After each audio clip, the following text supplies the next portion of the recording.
Hi, I'm Doreen. I'm a life coach, and today we're reading The Magic by Rhonda Byrne, Day 18. The Magical To-Do List. The world is full of magical things waiting for our wits to grow sharper. That's a quote by Eden Philpotts, novelist and poet. Really, when you think about it, gratitude is your best friend. It's always there for you, always available to help you. It will never fail you or let you down. And the more heavily you lean on it, the more it will do for you, and the more it will enrich your life. Today's magical practice will show you how to lean on gratitude even more so it can do far more magical things for you. Every day there are little life problems that come up and that need solving. Sometimes we can feel overwhelmed if we don't know how to solve a situation. Maybe your problem is that you don't have enough time for all the things you need to do, and you're at a loss because there are only 24 hours in the day. It may be that you feel overwhelmed from work and you want more free time, but you can't see any way to have it. You may be at home taking care of children and you're feeling frazzled or exhausted, but you don't have the means to get support to give you time out. You may be faced with a problem that needs fixing, but you have no idea which way to turn to fix it. You may have lost something and tried your best to locate it, but had no luck.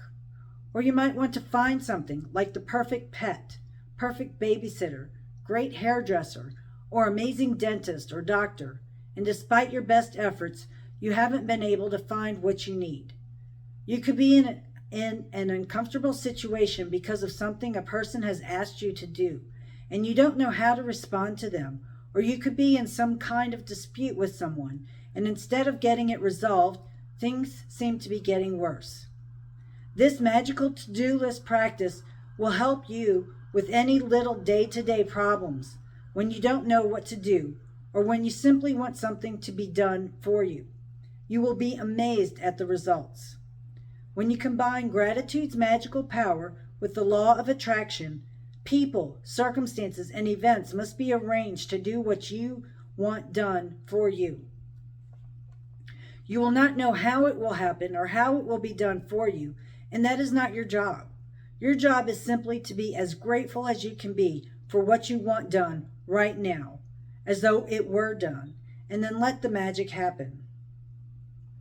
Today, create a written to-do list of the most important things you would like to be done or resolved for you.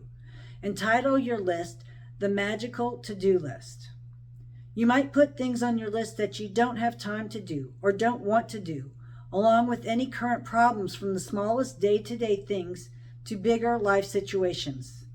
Think through any area of your life where you need something resolved or done for you. When you've finished making your list, choose 3 things from your list to focus on today, and one at a time, imagine that each item has been magically done for you. Imagine that all people, circumstances, and events have been moved to do it for you, and it is now done. All done, all sorted, all solved for you, and you are giving massive thanks in return for it having been done. Spend at least 1 minute on each of your 3 items, believing it is done and feeling enormous gratitude in return.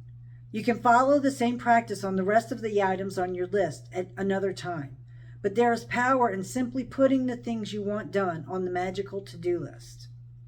Remember that the law of attraction says like attracts like, and that means when you are grateful for the solutions as though you have them, you will attract everything you need into your life to resolve the situation.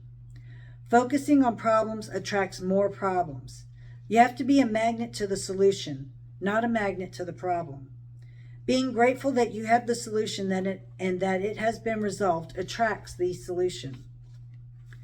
To demonstrate how powerful this magical practice is, I want to share a story with you about my daughter, who used this practice to attract her lost wallet back to her. After being out one night, my daughter discovered the next morning that she did not have her wallet, and she had no idea where she might have lost it, or even if it had been stolen.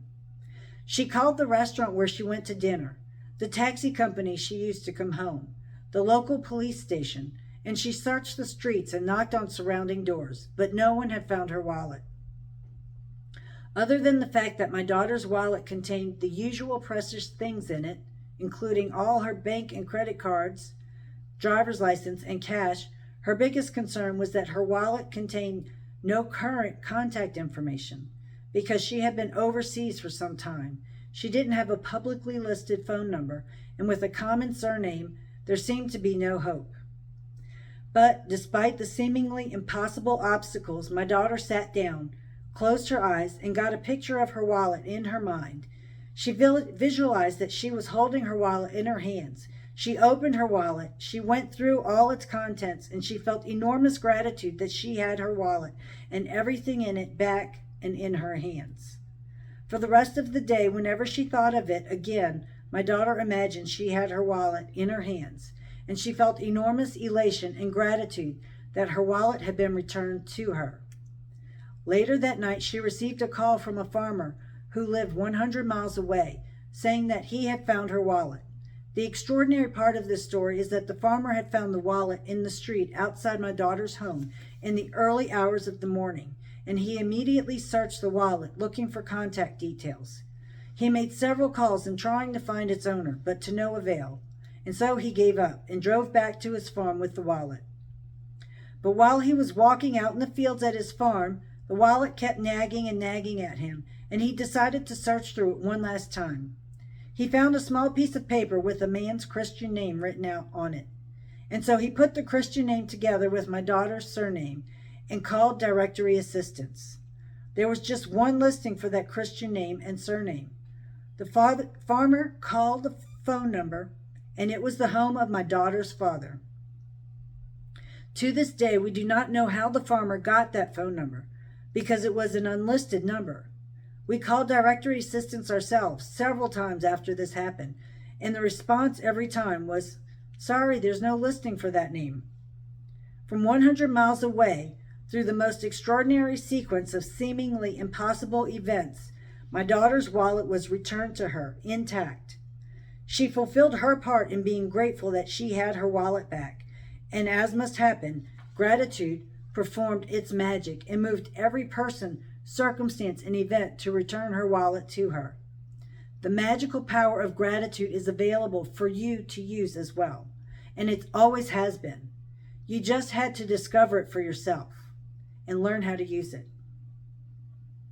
Magic practice number 18, the magical to-do list. Step 1, count your blessings. Make a list of 10 blessings. Write why you're grateful.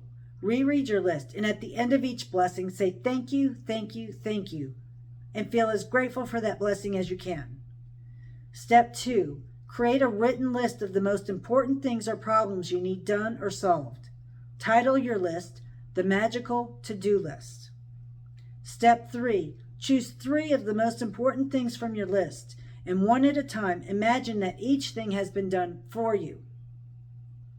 Step 4, spend at least 1 minute on each thing, believing it is done and feeling enormous gratitude in return. Step 5, just before you go to sleep tonight, hold your magic rock in one hand and say the magic words, "Thank you," for the best thing that happened during the day.